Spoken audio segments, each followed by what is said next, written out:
Welcome to Starting with IEP, episode number 12. I'm your host, Flor, and today we are diving into one father's powerful story, a journey that begins with confusion and heartbreak and transforms into advocacy, resilience, and hope. Our guest, Jermaine Evans, is a real estate investor slash coach whose greatest role is being a father. He takes us through his son's journey of early developmental challenges, rejections from schools, and the long road towards finding the right support. If you ever question your strength as a parent or felt unheard in an IEP meeting, Jermaine's story will remind you your voice matters. Your persistence can change your child's future. So let's get started. Hi, thank you so much for coming today and sharing your story when it comes to IEPs. Can you please tell us about yourself? So, how you doing, Flor? My name is Jermaine. I am a real estate investor, consultant, and coach. I've been doing that for a long time, almost half my life. I'm 53. I'll be 53 in December. Divorced father of four. I have four children. The daughter who's 27. A 24-year-old son who we're going to talk about today, and I have twin boys who are 19 years old, be 20, who are in college. All of them are in college? All of them went in college. My daughter graduated in 2016. My son, who we're going to talk about today, graduated in 2020. Nice. And my boys will be graduating in 2027. So you're a college dad, definitely. Yeah, I'm a college dad. Awesome. Thank you so much. Then I know it's really hard to, I don't know, when it comes to story, I know for me, if anyone asked me to go back there about this whole IEP, especially my daughter's diagnosis, I know for me, I want to say it's really triggering. But if you can, whatever you would like to share, because I want to say like every story will help another family member understand the process more or understand these red flags. But if you can please share, how did it all happen? Or maybe you can take me back, you as a parent. Did you see it coming? I guess we can focus it more on your lens. I'll tell you on my lens where it came from. So if I'm going to go all the way back, we knew he wasn't developing as quickly as we thought he should have. Now, my daughter is 3 years older than him, 3.5 years older than him. So, and she developed pretty quick. 9 months old, she was talking, walking at 1 year old, running around really quickly, just talking, smiling. We used to say it wasn't a stranger that she didn't know. She didn't know strangers. She just talked to everybody. Hi, my name is Amari. Her name is Amari. Hi, I'm Amari. She would just go around talking to people. When it came to my son, he was a little different, right? He was a very colicky baby. Cried every day. I tell people this, he cried every day up until he was 2 years old. Just cried every day. But at 2, he wasn't talking. When I tell you he was not talking, he was not talking. And the doctors, they typically tell you that, oh, it's a boy. It comes later. So we got a lot of that. And so my wife at the time, she's my ex-wife now, she started taking him to speech classes, and then he started talking a little bit, but it would just be words, right? So it would be like, do you want this? And he would say yes or no, or he'd point to things, right? He wasn't fully talking. And so we didn't really know what to do. We didn't know how to handle it. But we figured, like everybody else was telling us, this would be something that he would outgrow. He's definitely going to outgrow this. And so it got a little better as he got 3. It got a little better as he got 4. And then school came. And so my daughter was going to a private Catholic school. And so naturally, you put one kid in one school, you figured I'm going to put the other one in the same school because it's easier for the parents and that's what you're supposed to do. So we put him in this school. And what we didn't realize was that they weren't equipped to deal with what he was going through. And we didn't know. He started off there in kindergarten? He did. He started off there in kindergarten. Now, I was a working stay-home dad. So I owned my own company at the time. I was fortunate enough to do that. So I was home with my kids. So I was home with my daughter up until she went to school, and I was home with my son up until he went to kindergarten. So Then you had the other two twins, or not yet? correct. The other two twins came when they were babies. They were like That was 4. hard. Yeah, so they were 4 when he was 4 when they were born. Oh, that So was he was, hard. yeah. So I had a daughter who was 5 or 6. I had a son, 5 or 6 or 7. I can't remember. Yeah, I know. I had a son who was just getting into school, and then I had my twin boys. So it was a full, and I had my business that I had. Training. So I was constantly doing a lot of stuff. So Can I just quickly ask, did certainly he go to preschool before? he did go to Okay, preschool. preschool Yeah, there. he did go to I just remembered that too. He did go to preschool, and it was a Christian preschool. Oh, so it So wasn't the same Catholic school that your daughter was no, going it to. was a totally Okay. different school. And I wasn't expecting much from them when it came Mhm. to the education part Mhm. because it was a preschool. It wasn't to send them there to go off to Harvard.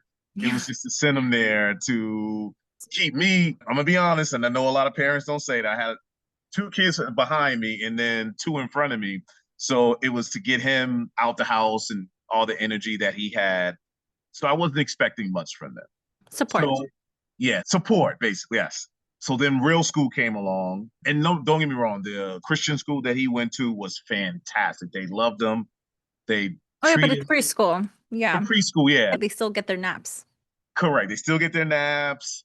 The teachers were loving towards them. They hugged them. They treated them like aunts and uncles, basically. So they Yeah. were their nieces and nephews. So that's what I appreciated, right? Because Yeah. whenever you're looking for somebody that's going to take Like care a of your kids, you want nurture. to make sure that they love your kids like they're their own, basically, or they're their nieces and nephews. So I appreciated that tremendously. Me and my ex-wife, we appreciated that. And so then it became time for him to go to kindergarten, which was a kind of a hard decision. So we talked about this before he went to kindergarten. And I would say on my part, I think I was in denial. It's funny, all this stuff is coming back now that I'm thinking about it. I was in denial because there was a lot of stigmatism on what we consider to be slow kids. And I don't mean that in any derogatory remark or anything. I'm just saying that is That's a what term they used back then. Just like correct. the word, the R word. I don't like using it, but Yeah, me that neither. was. And can I So ask you really quickly before I forget? I'm so sorry, but yeah, what month was he born? he was born in July. In July. Okay, so Correct. so they were forcing him, right? Because of July, they were forcing him to go to kindergarten. Yeah, Oh, they were forcing him. yeah. So he had to go. The funny part is because my mom's a school teacher and she just happened, her and my stepdad just happened to be living in DC. But if she was here, she would have homeschooled that kid all the way up until she just said, I didn't want to do it anymore. But unfortunately, she moved to DC. And so she wasn't able to do that because she did a little bit with my daughter. My son, unfortunately, she had moved prior to him going to kindergarten. And then the funny part is she came back when my boys were 2 or 3. They were 3 when she came back. So she was able to homeschool them. But that's neither here nor there. I'm just No, you're right. I love why you're mentioning all this. It's just that I was telling you earlier about my son, Bryce. His birthday is in August. And I think Sean was saying if he only was born like 2 weeks after, not even 2 weeks, he would have been allowed to stay at that preschool where we go to a military preschool, the Child Care Development Center there. He would have had another full year of so development. Yep. yes, yes. And so what we're going to do is we're going to put him at a private school, and if it goes well, we're going to request. Regardless, Sean said that he's going to hold back Bryce so that way he can really work on his social skills, Yeah. and also with not just with them being athletes, but just really getting them prepared. And his birthday's in July. Is it the end of July? Because I think July 19th is his birthday. July 19th. So maybe So just a month apart or a month before like the cutoff. So you and Sean were probably thinking the same way, but we couldn't do homeschool. I used to be an educator, but no, that's what we ended up doing. We ended up putting him in private school and we're going to request it if it doesn't go well, it's funny because everyone thinks just because they turn 5 that they're 5. that they're And ready. 4 is totally different than 5. And so when you're just turning 5 years old, and he just turned 5, he was thrust into this different environment. which could have been some trauma on his part too. But of course, he's not able to articulate that to us. So we're just thinking, young parents just thinking, oh, he's going to be, he got to go to school. That's what they tell us we have to do. So we ended up putting him in kindergarten at 5 years old. And it was probably, so let me just go back real quick. So we talked about my ex-wife knew exactly what was going on. She knew something was not right with that kid. Because of She the experience of her older child. she just said yes. And she started right away getting into books, right? Reading Love everything that. she could. And she kept saying, I think we should put him in a different school, one that could help him. And I am the blockhead who was like, no, there's nothing wrong with him. They just gotta teach him. They just gotta teach him. They gotta educate him. They just gotta educate him. And she ended up listening to me, which probably didn't help, but she ended up listening. And so we put him in kindergarten.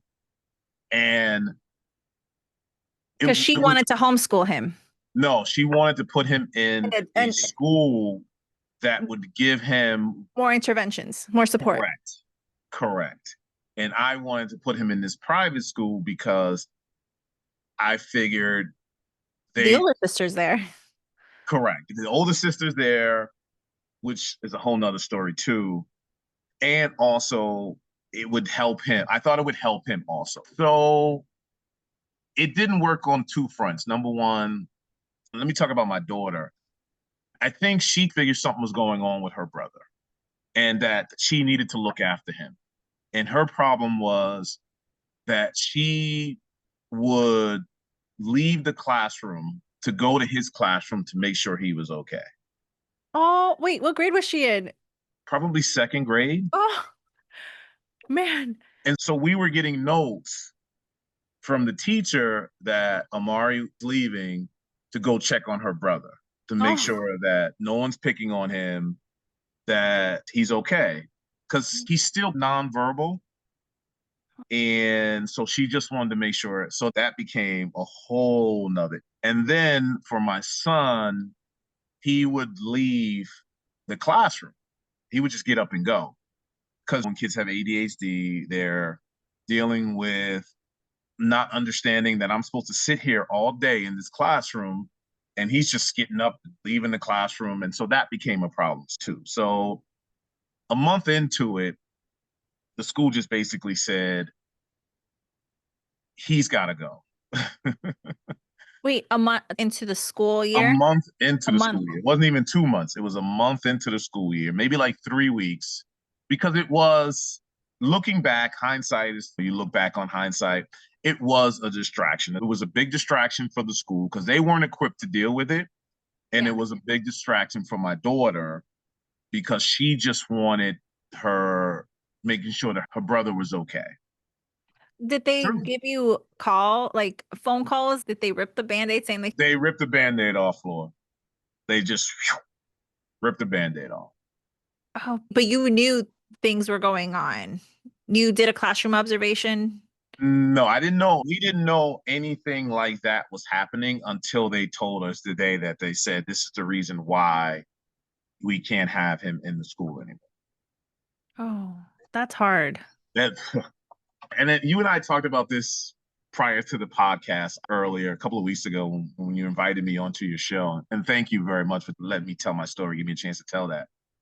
Oh, thank you for sharing. I think as any parent, the thing that really bothered me was to realize that somebody didn't want my kid. And that was very hard for me as a parent because I thought they were rejecting my son. I Mhm. couldn't see past that because what I looked at was that was going to be his life forever, that people were going to judge him. People were going to see him as this label, and people were going to not accept him for who he was. And so, as a parent and as a father, it tore me up. I remember calling my mother, like bawling. I mean, in tears, just bawling. And she let me get it out. And then she said, Jermaine, you have nothing to worry about. He's going to be okay. You just have to, you and my ex wife's name is Terry. She said, You and Terry are going to have to just find some place that people are going to take care of him. And I think after that, we just became warriors in finding the The right best place. place for him at that particular time, because we were very determined in making sure that he was never rejected again. Very determined. And so we had to just figure out what was going to be the best course of action for him. And it wasn't easy, but I we can't stayed on it. imagine. I can't imagine because I just thank goodness that you had a job, right? That you were able to, because you said that that's your own job, right? Oh my goodness, what's that word? I had my own business at the time. Yes, you're the business owner, right? So, Yeah. but what if you worked for someone else or you didn't have virtual work, which I don't think virtual work was really up, didn't really exist back No, then. I didn't expect that. Yeah, I just can't imagine. Thank goodness that you were your own business owner, right? Way you were able to be to I'm sorry, I'm just lost at words. I actually didn't know that part that they just I thought you were anticipating and you knew it was coming. But then what state were you in? We were so lucky for us, we're in Massachusetts. Okay, okay. So the good thing about Mass is they are dedicated to educating all children on all learning levels. And so we basically went to work and finding out what was owed to him. Good. And I use that term correctly. So it is owed. So anybody who watches this podcast, it is owed to your child. The programs and everything that is acquired that they need to acquire in this when they're dealing with an IEP or anything to that nature, it is owed to them. So make sure, don't let schools tell you. And if they don't have it, whatever the program is, they're required to have it if they're federally funded. So we found out all of this stuff. And so we just went to work after that. Of course, after the whole, for them kicking him out of school, we found a school for him and they promised us that they were going to take care of our son and he'll learn and all this other stuff. And then another nightmare happened. So did you go there through Child Find? No, so we just started the school. Okay, sorry. I wanted to know, did he have an IEP before the nightmare or No, after the nightmare? no. So he didn't have an IEP till, so let me go back. So after the school kicked him out, we said, okay, we have to find him another school. So we found another school. It was a public school that was right down the street from the house. My ex-wife, she said, okay, we're going to make sure they have these programs and these programs to help him out, right? So I'm talking about speech therapy, social therapy, all this other stuff, coping skills, all this stuff that, that was required for kids who were developmentally challenged in regards to what they're going through. And so this school promised us that they had all of this stuff. But what we found out was that they weren't providing them for my son. And so what we found out was that when he was in the kindergarten, they were basically doing the same thing for my son, putting him in a corner, giving him a coloring book, and then letting him color all day. And when we would inquire about some of the things that he were doing in school, because one of the things that my ex-wife and I, we wanted was daily plans. Okay, what are you doing with this kid? So we'll know. So we kept up with it. And so we would get a plan every day for him. You were not kidding. You're like, this is not going to happen again. No, we would get a plan every day. So the plan, every day we would get the plan. But how did you know that they were doing that? So you did see this, you did see a classroom observation for that. Correct. Okay. So we Was would that get a, like sorry, was that go like a ahead. week into it, a month after he got in, started the school? So that is where the mystery came in. When you talk about attention hyper deficiency, when it came to my son, he was a hyper kid, very hyper. Noises bothered him. So when something loud would happen, he'd just get out of the chair and just put his ears up against, and then he'd just start because he couldn't communicate what that was like. And he was just like, he would just sit there and hold his ears and trying.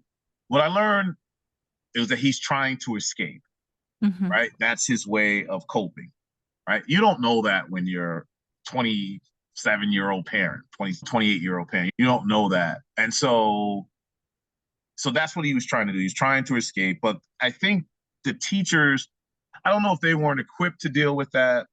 I can't speculate. I refuse to do that because it's just a waste of my energy and I'm not going to do that.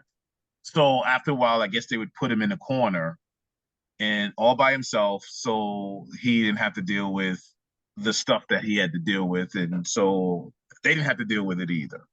And Mm-hmm. so he would just be in the corner playing, blah, blah, blah. We would get a daily plan of all the things that he were doing. And we we're like, wow, they're really But he wasn't. no. And how we found out Ah, is they gave you fake data, or they gave you like a fake, they gave they, the rest of the kids did, but not yours. yes. So how we found out was there were, Goodness. so then they started an IEP. So an IEP started.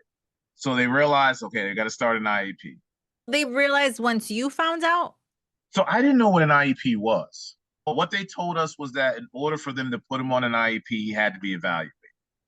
I think our stories are very similar. When we first started, it was like 13, 14 years ago. It was like I was going to meet the teacher, like who was going to help my daughter. But my hair was all messed up. I was on sweats. I was carrying and I didn't bring an extra change of diapers. When they were like, this is an IEP meeting, I was like, yeah, sure. I thought it was like going to be like a 5 minute. It was more than an hour. So, oh my Yes, goodness. yeah. Did you go in like that? So I didn't know what it was. I had no, like you, I had no idea. I thought it was like Why a don't they parent tell teacher parents? conference. Oh my I thought goodness. it was a parent teacher conference where you go Yeah, in 15 minutes, you're out. I didn't know exactly. it was, and I think his first IEP was like 2 hours. It was Right? counselors and teachers and Intimidating. yeah, so we didn't know what it was going to be about. And so the first IEP meeting, he was in kindergarten, and I remember like an idiot. They were like, "Oh, he's gonna have an IEP," and I go, "Forever," What because did I they didn't say? know. I thought it was bad, right? I'm thinking bad. This is gonna follow him. I'm asking questions. Okay, this is gonna follow him all. He's 5, and I'm like, "It's Yeah. gonna follow him all the way to college." Oh, Uh, I understand. Because you're thinking about like scholarships or militaries. I'm Military, you thinking didn't know this. everything. It just everything was going through my head, and he's Yeah. 5 at the time. So we had an IEP meeting, and that was probably I want to say December, January around that time. And then school lets out. So a month, probably a month before school lets out, which would probably be about May, we get a call with the teacher and the principal. And I remember my ex-wife calling me, and she goes, "You're not gonna believe this." And I go, "What's going on?" And she tells me that they want to keep him back in kindergarten. And we go, "What are you talking about? He's got all these good valuations, he's learning, blah, blah, blah." And she's, "Oh, he's not progressing." So, anyway, so we get the meeting with the principal and the teacher.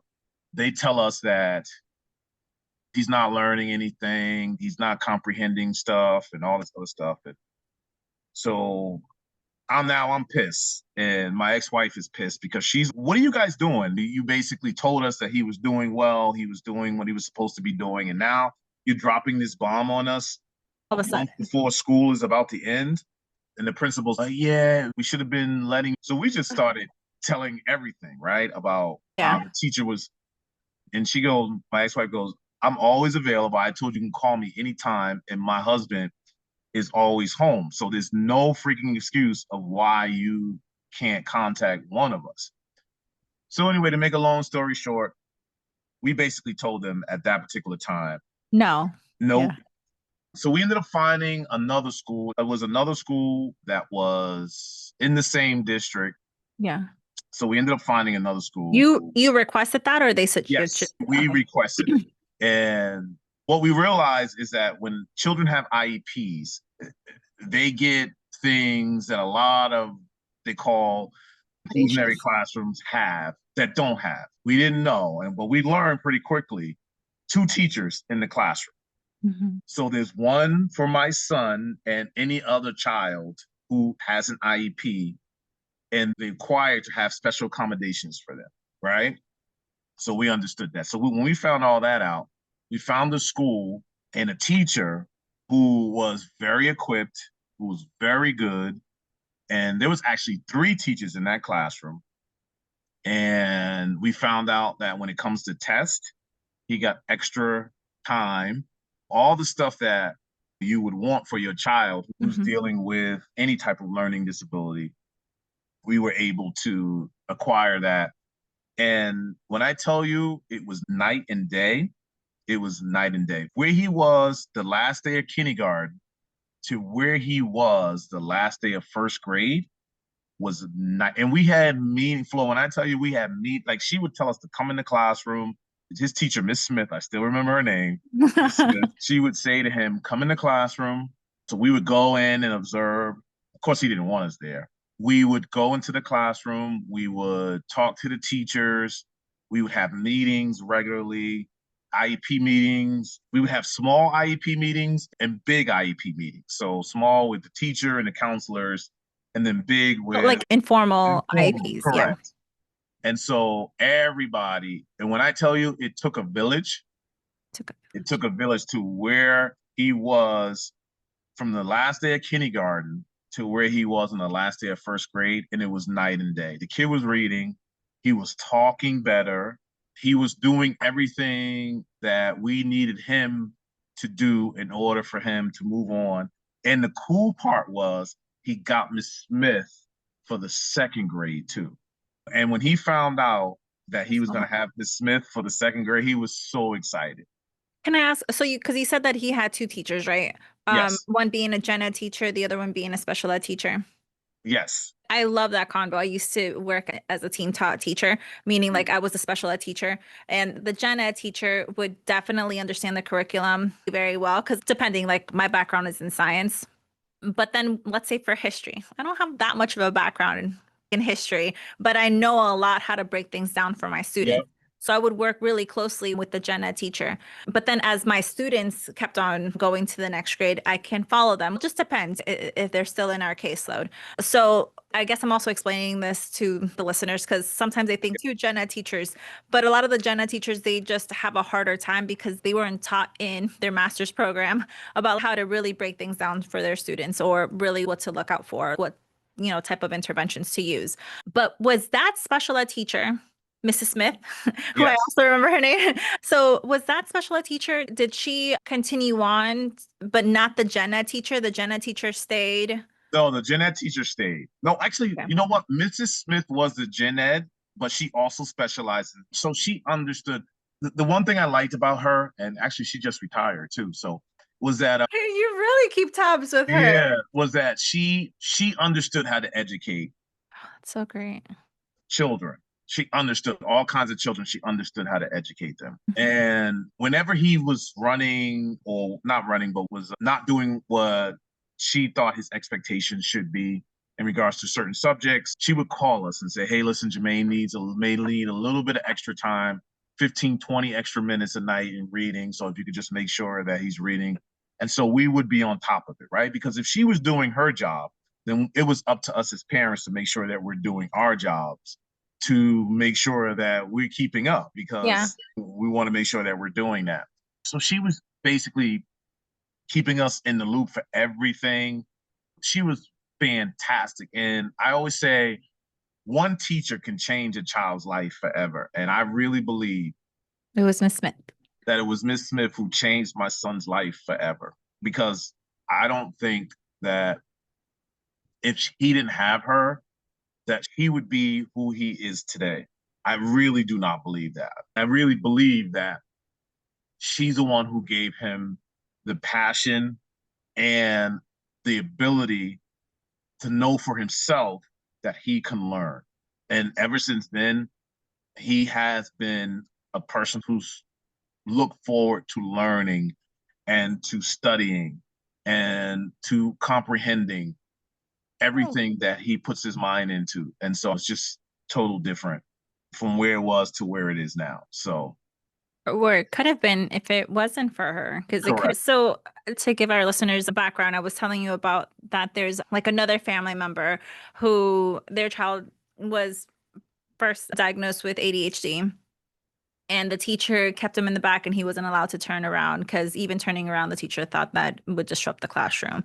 And the dad saw that and that broke his heart, but that left the child traumatized, thinking this is the person that's supposed to be like my second mom, second dad, depending if the teacher's male or female, Yeah. they didn't get that nurture or they didn't feel like they can do it. So then they think very negatively of themselves. And now he's in high school and it's really difficult for him to believe in the rest of his high school teachers. So Yep. I'm so glad that your story had a Miss Smith. I'm so Oh, happy for that. we love Miss Smith. And I think as parents, we don't know, right? You don't know what you don't know. Yeah. And we look at teachers as being authority figures. And so when we look at them as being authority figures, we go, oh, they know best. But I think for us, we know our children, right? And Mm, so we know when they're capable of doing something. They do this at home, they can do this here. school. But we're afraid to talk to speak out a lot of times because of the fact. And usually when we speak out, it's because of anger. It's because I the know. child got hurt or your child comes home upset or disappointed and now all of a sudden you're speaking out, but don't be afraid to speak out. Just to rewind really quick, so when we had this first grade IEP meeting, this is when they have all the bigwigs there, right? The principal, the head of the IEP department in the school system, just everybody's there, right? And I remember the head of the IEP department, my ex-wife and I were sitting there, and this is before anybody else comes in. And she comes in, we're having small talk. And she says to me and my wife, I just want to let you guys know that I wish more parents were like you. We're like, what? What's going on? She's like, because we were wrong about your son. She said, we were absolutely wrong. And the fact that you fought for your child proves that you guys knew who he was. And we need more parents to fight for their kids. And ever since then, whenever I talk to a parent who has a child who has an IEP, I go right in. What have you done? What are you doing? Have you fought for have you advocated for your child? Because it's all about advocating for your children until they're able to advocate for themselves. And so I make sure. Now, some people listen, and that's fine, and some people don't, and that's fine also. But I make sure to let them know that you have to advocate for your child. There's programs that your child is supposed to have. Make sure they're getting those programs because Hmm. that's the only way that a lot of times that's the only way they're going to be able to learn and get what they need and make sure that they're having a fantastic experience in school. And that's important. Yeah, no, I think that's great that they shared that with you. And that was at the end of first grade. That was at the end of first grade. That was at the end of first grade. And this is when you said like the team. So it was, you said that the district came like more Yeah, because they were there in your previous, like correct. previous school. So they definitely saw, it was like, oh, good thing we listened to the families about that. We made sure to give Miss Smith all the praise and the glory for what she did. But even the head of the IEP department at the district or whatever, she even said that, yeah, but she wouldn't have been able to do that if you guys hadn't advocated for your son to make Yeah. sure. Imagine if you would have repeated kindergarten with that other Yes, it wouldn't have school. been, yeah, You would have had Miss Smith. So so this is yep, great. And this is why in the IEP, parents are known to be, it specifically states that we are team members. We are team members of those IEPs because we do know our children best. I think sometimes I do respect teachers. I used to be a classroom teacher. I do respect them. But as the parents, right? So I wear multiple hats, but I definitely know that we know the parents know our children. And I absolutely love when there's like a clear collaboration because that's what it sounds you had with Miss Smith, like a strong bond between both of you. She was like, don't forget to do the 20 minutes. And you were, yes, I will. yep, That's true teamwork. Now, if the parent doesn't do their part, it'll be really hard for the teacher to do her part at school. yes. And then it'll get not so great at the end. But it's just, I feel that your collaboration with her really made this IEP work. And it also sounded like with all these like small meetings that you had with her also helped making the IEPs flow easier. No tension. I'll tell you a quick funny story. My son was in the first grade. He may have been in the second grade because he had Miss Smith in the first and second grade. And I was helping him with his homework and I was telling him how to do something. And he was, no, daddy, Miss Smith doesn't like it like this. She likes it like he was arguing with not well, Yeah. arguing with me about how Miss and I just said, son, let's do it the way Miss Smith wants us to do it. Because he did not want to disappoint Miss Smith at all. So Oh, yes. This reminds me. I love that because that's when you know that their bond is real. Like correct. that I remember when went to George Mason University, and one of our classes, one of the first things that I've heard in my classes to become a licensed teacher, one of the things that they told us and they really ingrained, I think they did a great job, is that our kids will want to work harder when our relationship is solid. If they know that we care about them, that we love them, they'll be like, I don't want to disappoint, just like he didn't want to disappoint Miss Smith. So I'm glad that she understood how important it was to develop that bond between both of them in order for him not wanting to be like, well, too bad. So what if I'm late to class? Or so what if I didn't turn that off? That's really beautiful. So when was the last year he was with Miss Smith? Oh, don't tell me second grade because that made me sad. Yeah, so his last year was second grade, and then third grade he had a whole new teacher. But she was wonderful too. Miss Smith made sure to, and she told us that she was like, I'm going to miss your son. I'm going to absolutely miss him, but I'm only around the corner. Yeah. No, it's really good for them So, to have new teachers, but yeah. And she said, I'm going to make sure that the teacher knows everything about him. And so, yeah. And she was wonderful with my son also. But at that point, he really took to school. It it's great. became a second nature to him after that. The thing that I loved is that whenever you deal with a child who is my child who has ADHD, is that there has to be a routine every day, same thing, right? Every day, same thing. And when things like he would come home upset because the teacher would change something, right? And instead of maybe they didn't do math that day because of a certain thing, it would really ruin his day. It would really ruin his whole day because he just was so used to routines and Routine. times and which was good when he got to high school. But that third grade teacher, she took care of him, and the fourth grade teacher took care of him. It's a And transition like for middle school because that's with multiple that different now teachers. we were nervous as hell because middle school is in a whole different building, right? It's fifth, sixth, and seventh grade, and your kid is with kids who are tall, small. No hormones. That's So something different. it was nerve wracking for the parents. I know that. But I don't think for him, it wasn't so bad for him as it was more for us. He basically was like, I got this, right? While we were freaking out. When I tell you freaking out, I mean freaking out. But he was like, I got this. I understand what needs to be done, what I need to do, so on and so forth. And fifth, sixth, and seventh grade is when we started to see him open up a little bit. He had friends, which I didn't. I remember one day he says, Dad, can we go to a Red Sox game? And I go, sure, let's go to a Red Sox game. And he's like, can I bring my friends? You got friends? Wait, what grade was this? He was in the seventh grade. Oh, because he didn't mention about bringing friends He over didn't before mention that. friends before. And I used to say, buddy, who are your friends? He'll tell me their names, but I didn't know they were like close like that. I had Yeah. no idea. And I used to say, bring him over, but he just never would bring his friends over. And I don't know if it was because he was shy about that, but he had one friend that him and his friend met in the first grade, and they're still Mm, friends to this day. I love that. Yeah. So, but that's the only friend we knew about was Ralphie. We didn't know about any other of his other friends. And he would go to Ralphie's house, and Ralphie would come to my house, but we didn't know about any other friends. And so he invited maybe five people to the game, and That's a lot. that's a Five, lot of five yes. kids. With Flor, I was like shocked. I was like, she got five friends. So That's so great. yeah, so that was fantastic. And then high school came, and that was a whole nother freak out session from me and mom.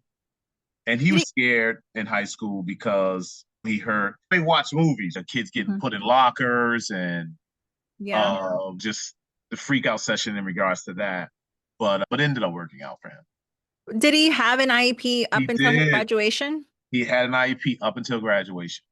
Can I ask, did they have the trailers for the IEP, or was he like in a team taught class, or was it a self-contained class? So he was always in I forgot what they called it here, where you had kids who had IEPs along with kids who don't have Yeah, IEPs, it's a team inclusionary taught environment. setting. Yes. Okay, yeah. So he had that.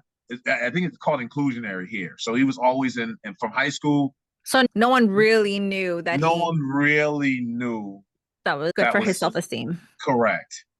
But he always got, see, the thing is, and he took advantage of this, he always had extra time when it came to test, when it came to his even taking SATs, he got extra time and he took advantage of a lot of that. And so he never, here's the thing, I think when you have a child who's always had that special accommodation, he didn't look at it as being different. I Hmm. know I always used to look at it from that perspective. I used to think, oh man, if I was in his shoes, I would want to do the test really quick because I don't want people to know. But I don't think he really he Well, really he really like cared. That wasn't because he always had it. So it wasn't like it was something new. So and he was in that inclusion setting, right? Because I remember when correct. I was a team taught teacher, we would have to, for those that needed additional time, but they also needed to be in a different setting, we would have to. But this is something that was written in their IEP, so we had to take them out of the classroom so it wouldn't be as noisy, especially as like everyone else is getting done, and you're like, oh, how did they get done? I'm like, I just started. So we would remove them because it's in their IEP, but then we would always have kids like, how come I want that? We would tell them like, you need to ask your mom to get you, Yeah. but we wouldn't be like, oh, they have an IEP. A majority of them, they wanted that extra time. So they would be like, tell me how to get that. Tell me. And then they were like, I they don't would. know. It was nice to see that the kids that did have the IEP, they were like, yeah, I got extra time. Like they're like, bad. Good luck Yeah, with your test. yeah. They would ask him if he wanted to leave the classroom or if he wanted to stay. So they gave him that option to be able to do that. So that was good for him. But Yes. he didn't care. It didn't bother him at all. He loved that extra time. So And even did in college, is he using that extra time? here's the thing. When we found out in college, they don't have IEPs. No, but they have the accommodations where he can Yes. use it. So if I can go back a little bit, Okay. if you don't mind. No, no, no, no. I So was just wondering, was he? Yeah. Okay, but yeah, go so back. in ninth grade, it was about ninth to 10th grade. I remember him saying that he wanted to go to college in California or somewhere, right? That's what he said. And I want to go to California. And one of the things that his IEP teacher advocate kept saying for him to us about him is that he's got to learn to advocate for himself a little bit more. He wasn't advocating at all. And so, I mean, don't get me wrong, through all of this, he still was a shy, sweet kid, like just very I shy. need to get to know him because you're so outgoing. Yeah, he was very, I'm going to tell you, very shy, not really socially awkward, as they say, but just extremely shy. So just to get along, to give to how do they say it? I don't know how they get along, or whatever they say. So he was one of those kids who just did not speak up for himself. Mm. And I remember us telling him, and I remember him saying one day to me and my ex-wife at the time, I want to go to college in California. And we look at each other, what? Oh my God, California. And so that's what my ex-wife was saying when he left the room. I can't let him go to California. He's not ready. I can't let him go to California. And so we had the IEP meeting, and they basically said that he needs to start advocating for himself because we will always advocate for him, right? Anything needed to be done, that's what we did for him. Did he lead the IEP meetings? Meaning, was he the He one that they're asking questions to, or did he not attend them? was not there. Oh, okay. He Did was they not invite there. him, or they just didn't? It wasn't just he just didn't They want to be gave us the choice to have him there.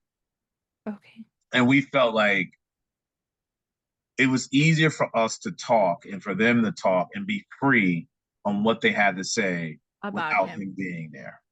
That was our decision. Now, some parents may have different decisions on what they want to do, But do Our you regret decision, that, or do you think it was the best I choice? think for him, who was as a child, it was the best decision for us because I think he would have internalized everything, who he is. Yeah, cancer.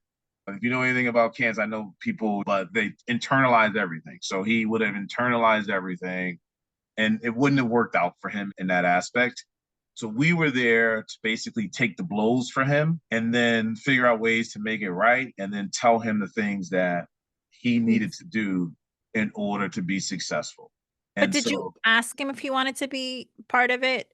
no, it Okay. was always understood that mom and dad were going to be the ones who went to this meeting and then they were going to talk to me about what was going on. We just felt like from our perspective, and like I said, other parents who are out there, if you feel like your child needs to be in that meeting, put them in the meeting.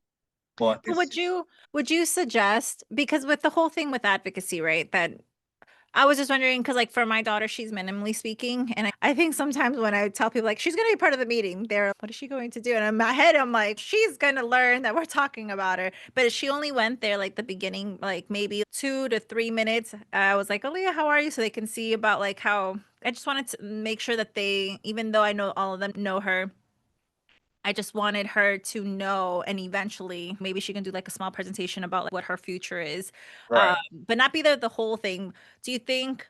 Because I don't know how Massachusetts was back then. I don't know if they forced the kids to be there like the whole part, but I know now they can just be part of it. Like 5 minutes, or maybe just go in and just say hi. And then maybe the Yeah. next IEP meeting if they want to. So I guess it's just knowing, just getting that exposure about you have an IEP, you have these accommodations, just getting them prepped for adulthood. Do you think if they even gave you that option that, hey, he can only just be there for 2 minutes just to drop in and say hi, everyone? Or do you think you still wouldn't do that because it would probably give him anxiety? So I'm just wondering what your thoughts are Yeah. on that. It would have gave him major anxiety. It would have broke up his routine. Even in Mhm. high school, he had a I know you told me routine. about the routines. Yeah, it would have broke that up for him. And so we just didn't want to disrupt or disturb what was making him successful. And Yeah. like I said, I think he would have internalized a lot of that stuff, which then I don't know if it would have been good, bad, or indifferent for him. I have no idea. But we just wanted to be the buffer for whatever was going to be said or was Always what we were going to protecting. read on that piece of paper instead of letting him read it also, which I don't know if that would have been good or bad. I just don't know. But we just wanted to be the buffer of that. Because if it It was sounded like good, then we were going to be like, okay. And if it was bad, then we're going to figure out a way to make it positive. it sounds like you made the right decision because he's in college, right? Yes, he actually graduated and actually been on his own for 2 years. So And where is he? What state? he's in Florida. He lives in Oh, Florida, not California. Is not he going to go California. No, there? he went to Florida. So But still 2,000 miles away. yeah, so far. But Yeah. what was his major in? So he did 2 years. So here's the thing, he went to a vocationary high school, which was Mhm. the best Yeah, thing yeah, yeah.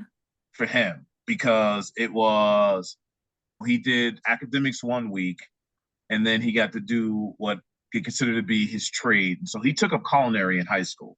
Oh, I love that.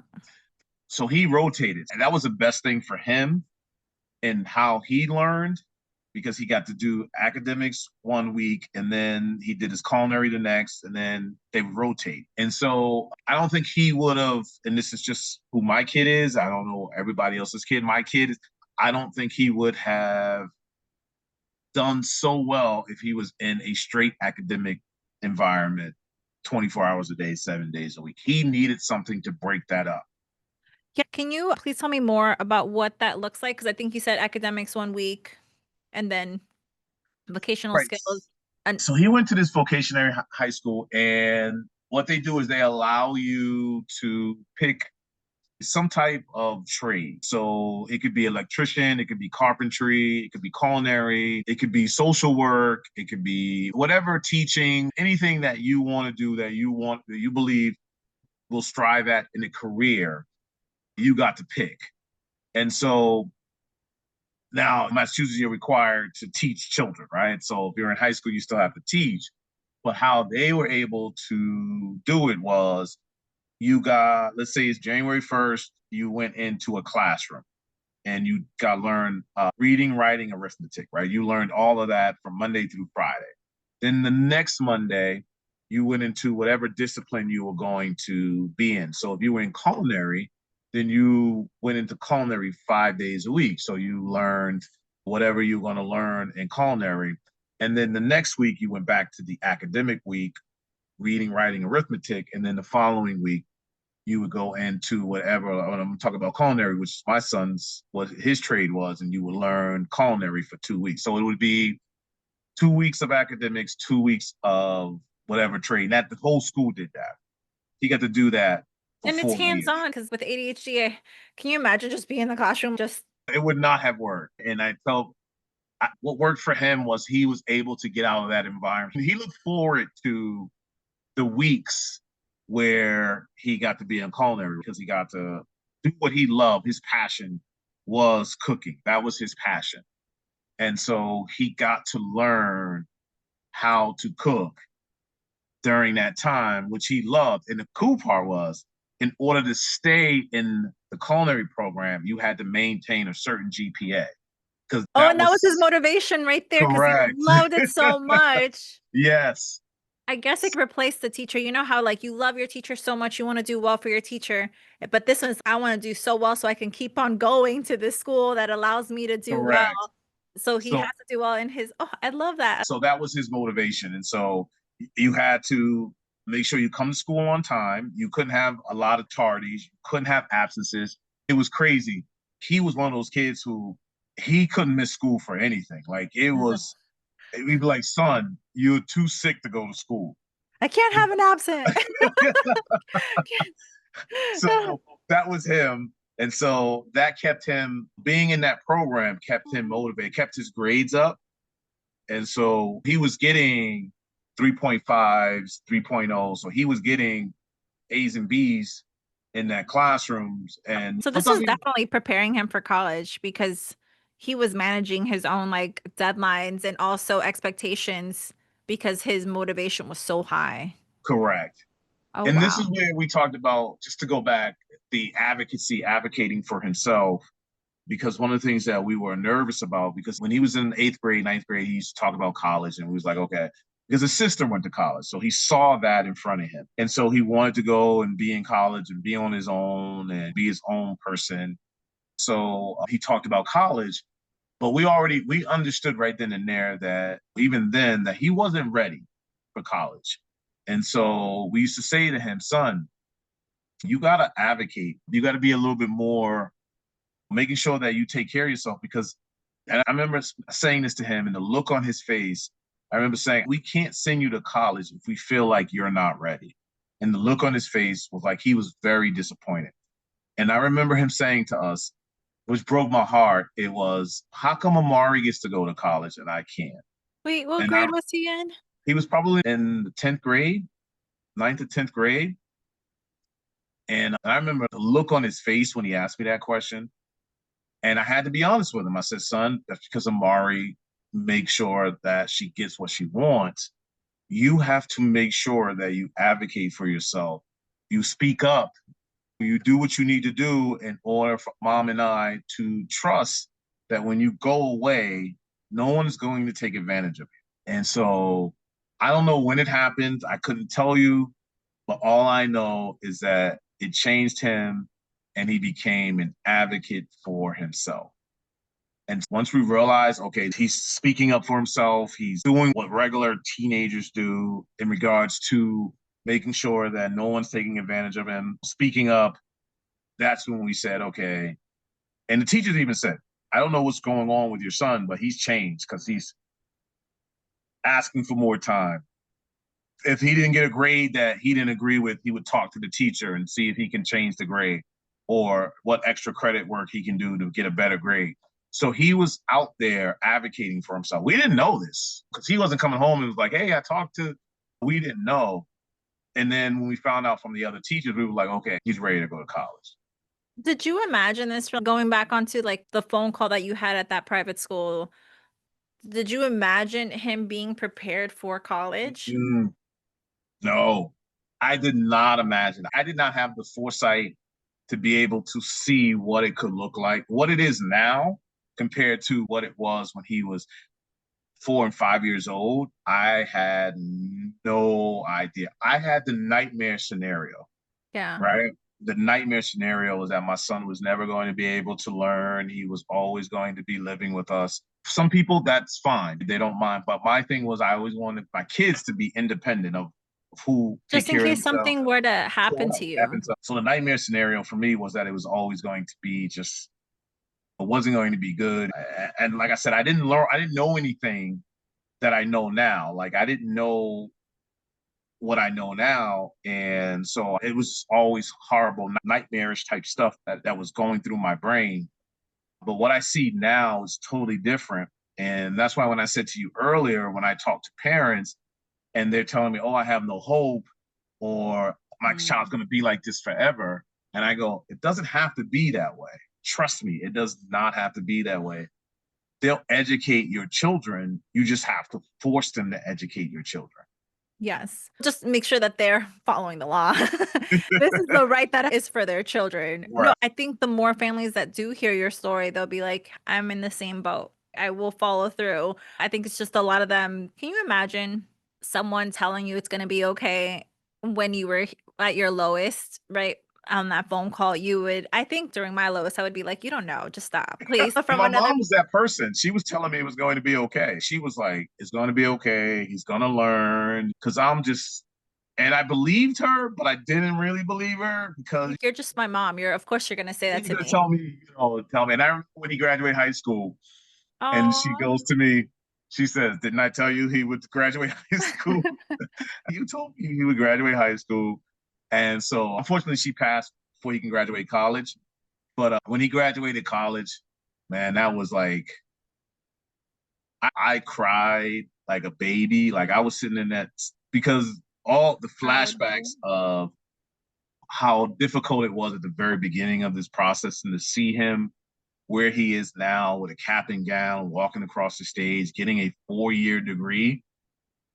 I was like, wow, just how proud I was. I'm still proud. I'm very proud of who he is now. Got his own apartment, got his own job, got his own car, taking care of his bills. I'm so proud of who he is now. Oh, wow. Yeah, Um, very independent. he's very independent. He doesn't call me for anything. Every once in a while, he'll call me for stuff, but he just does not call me for anything in regards to that. I need money. I spent all my money on this. Oh, so He he just didn't need I think we were gonna go back to the story. I'm so sorry. Remember when he went to college, he didn't need to use his accommodations? so that was one of the things that we set up that we talked to them because for those people who don't know who got little kids, they don't have IEPs in college. But like you said, like Flor said, you can set up accommodations for them. So we did bring the IEP to them, right? To the school. We said, here's what he has. Like to show Uh, proof that it is needed. correct. And so what they did was, and he actually had to be involved in this. And what they did was they set up programs for him. They got him tutors. They got him extra time on his test if he needed it. They got everything that he would need in order to be successful in school. It was always up to him, though, to make sure to go there and ask for it.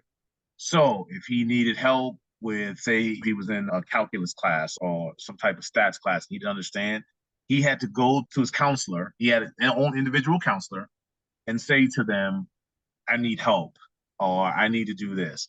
Now, the thing about my son, he's a little stubborn. So he'll try to do it at first to see if he Can't could do it do on it. his own. Yeah. And if he can't do it, the first thing we used to say to him is, son, you got to go ask for help. And then he would go ask for help. And then he would get the help and then he would do wonderful. But they would help him to get to where he was in order for him to graduate college. And then I think after like junior or senior year, he really didn't use the programs as much because he was used to it, right? So he got used to the work, he got used to the grind, he got used to all of that. So it just became easy for him. So he ended up like he did a lot of studying.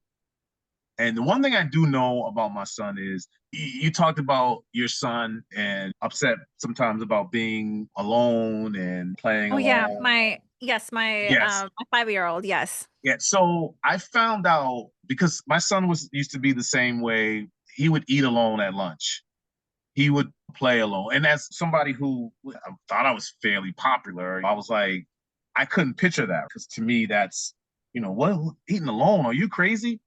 But I would ask him, I said, are you okay with that? Because and he would say, I'm fine with it. What I found out about my son just by talking to him and figuring out is that he likes to be alone. Alone is his time. And so even now, as an adult, alone, because when you grow up with in a house full of people, With because all I his had siblings. a lot of siblings, family members, everything, you try to find the places that will help you escape certain things. For my son, it was whenever he was alone, like when he would come into his house, he would come into the house, he would go in his room and he would close his door.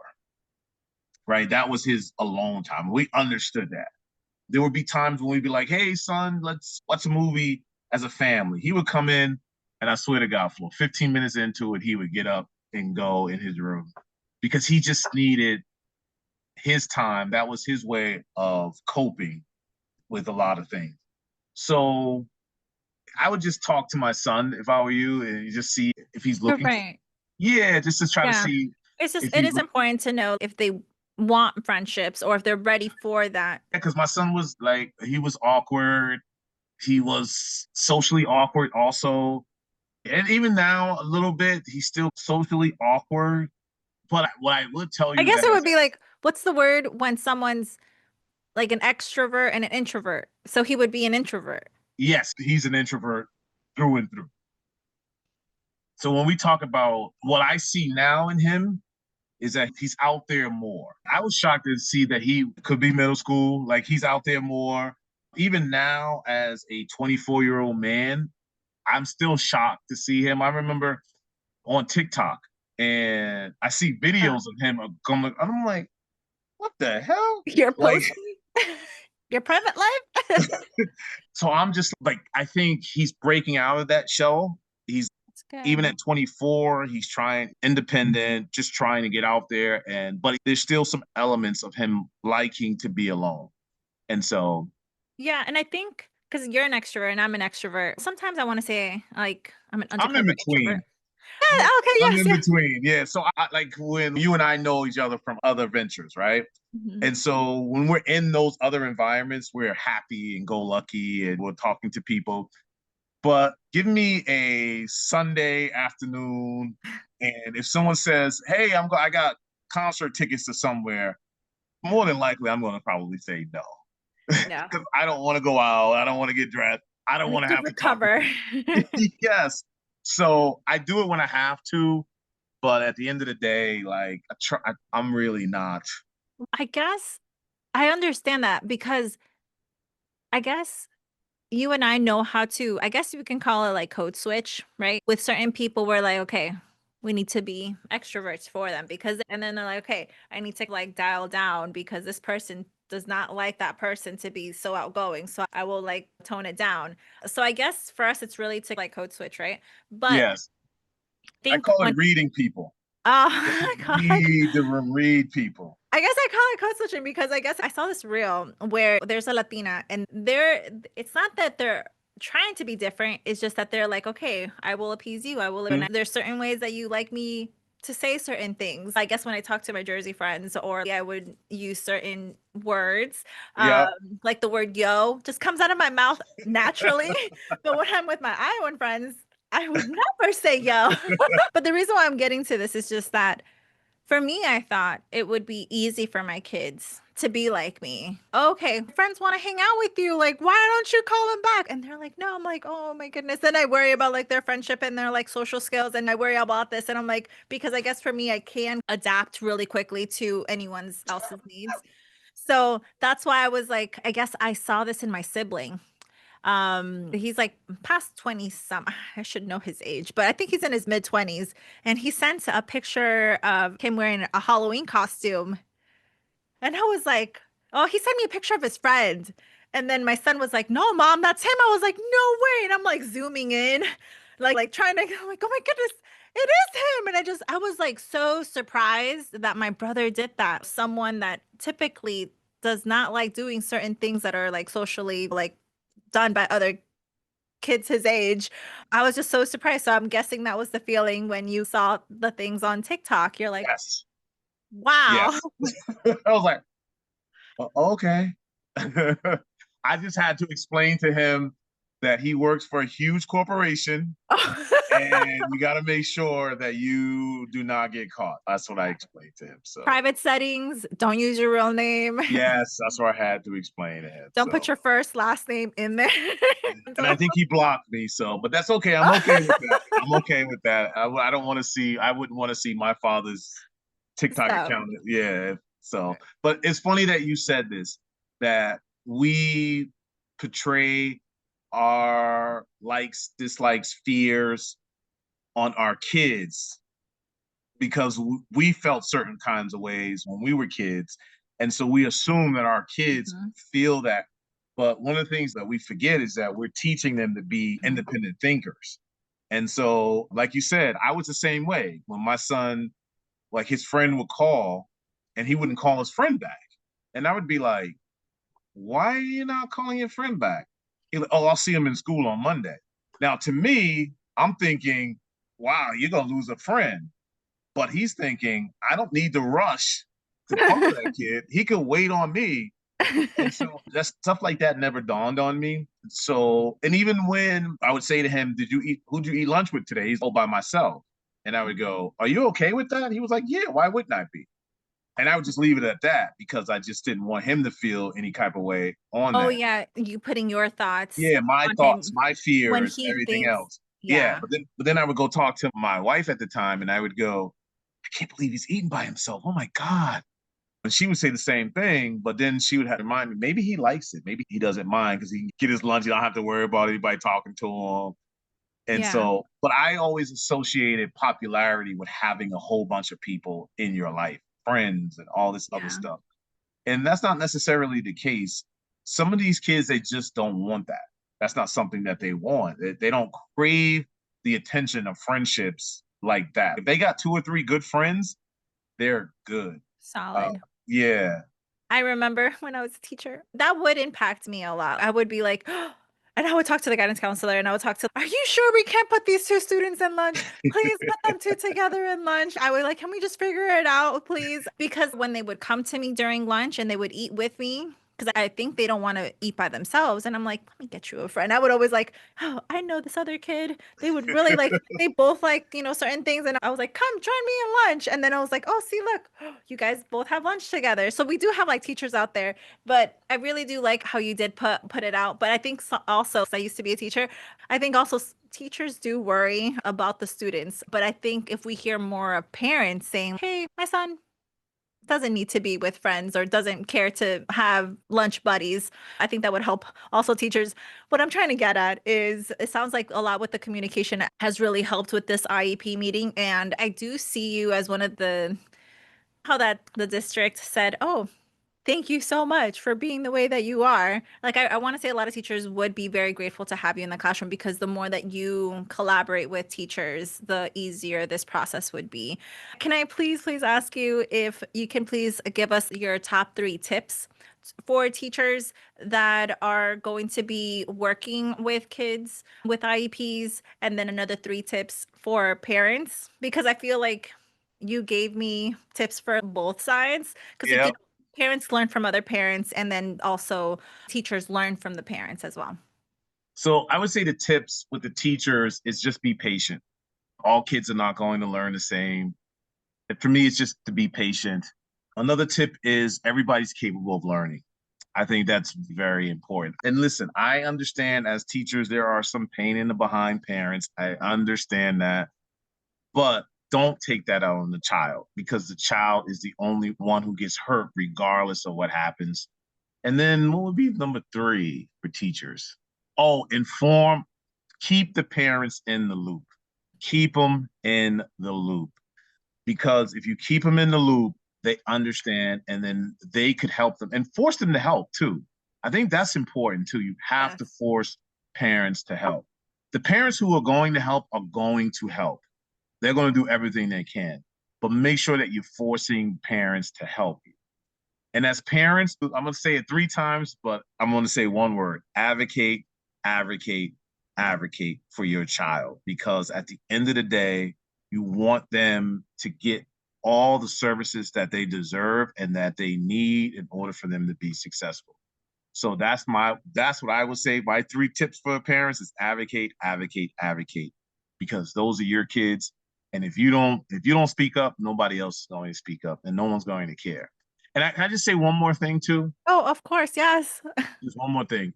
I don't really want to get into politics because that's not really important. But what I will say is what scares me is when you talk about certain things that they're cutting for the Department of Education, and us being parents who had kids who needed a lot of those services.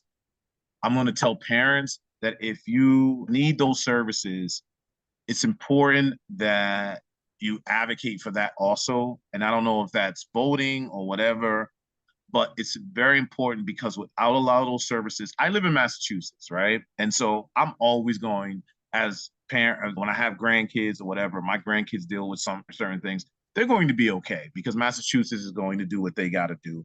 Same, you live in Maryland, right? Maryland. So Maryland's also one of those states that are always going to give what you need for your child, but other people don't live there. And And they don't so know which state they to go don't. to. And so I'm just saying that you have to make sure, because without a lot of those services, a lot of these children are going to be pushed to the wayside. Even as a parent whose kids are no longer in the system, when I hear things like them cutting certain things in education, it just scares me because we want all of our kids to learn, regardless of who they are. And we want all of our kids to be able to take advantage of the education system. And if they don't have the services in order for them to learn, it's going to be difficult for not just the teachers, but also the parents and the child. And so it's important that we make sure that you talk to whoever you got to talk to, state senator, Congress people, whoever, to make sure that those programs stay intact so our kids can learn. It's funny So, that you say all this because we're going to be doing like an advocacy workshop. It's going to be a free workshop where we show the parents like who in the school system they need to be talking to. We are going to be sharing like a template as well, what they can just send out. Also, how to look up your legislators, like just put in your address and then you can yeah, send out. Another thing that we're doing is that we're having our young adults that are currently in school, high schoolers, and we are having them share their story. Why is school so hard? What would you change? What is it about school that you're having a really hard time in? A lot of the times it's like accommodations, or the teachers don't hear me, or the teachers get really mad at me. Like those are the type of things that I'm commonly hearing, or they're just really worried. They know, they're like, I know I'm going to pass. I just don't think I'm going to get a job. right. So those are the struggles, and they're making videos about it. So I'm going to be doing that. And I think one of the things, I don't know if you like caught what you said, but you were talking about your grandchildren, right? So we just need to make sure that the IEP and special education is still there for, right, our Yes, grandchildren. Like yes. it's just not for our children, but our Mhm. children's children or our great grandchildren. Are they Yes, still going to be supported? So I thought yeah, that's very that's important. beautiful. Yes. Oh, but thank you so much, Jermaine, for You're coming. welcome. What you have said, I think this would have been the episode that I would have really liked to hear if I were to go back in time, because a lot of the times, like you said, I saw them as an authority. I'm like, man, I only have my microbiology degree. I don't know anything about education, but I was afraid to speak up, or they would tell me to basically stay in my lane.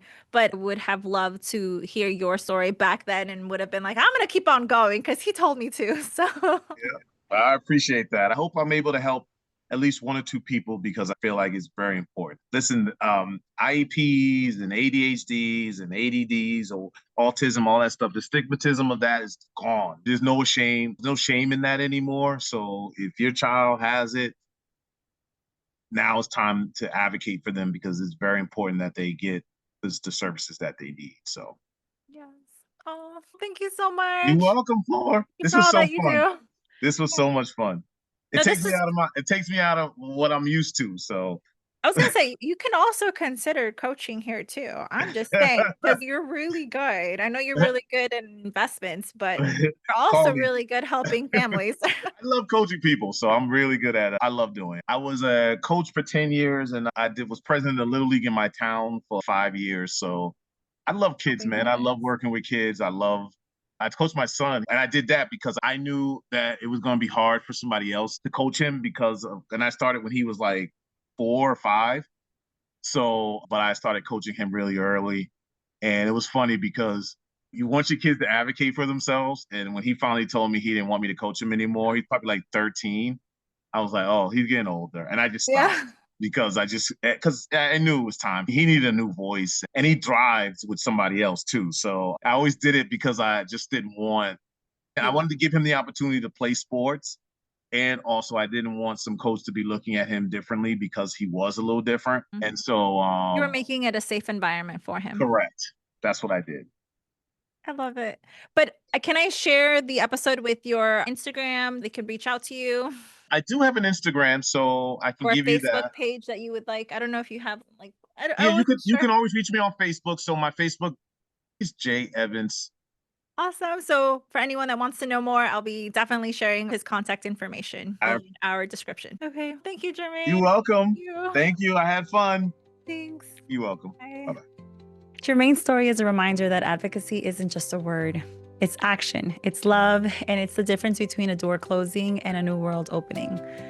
From the pain of hearing your child doesn't belong here to the joy of watching his son graduate college and live independently, Jermaine's journey shows that when we refuse to give up, incredible things can happen. So if you're listening today and feeling overwhelmed, take this as your reminder. You are your child's most powerful advocate. Keep showing up, keep learning, and keep believing in what's possible. If you enjoyed this episode, please like, share, and subscribe. It helps us reach more families and continue bringing you these real, heartfelt stories. You can also follow Starting with IEP at Apple Podcasts, Spotify, YouTube, or wherever you're listening right now.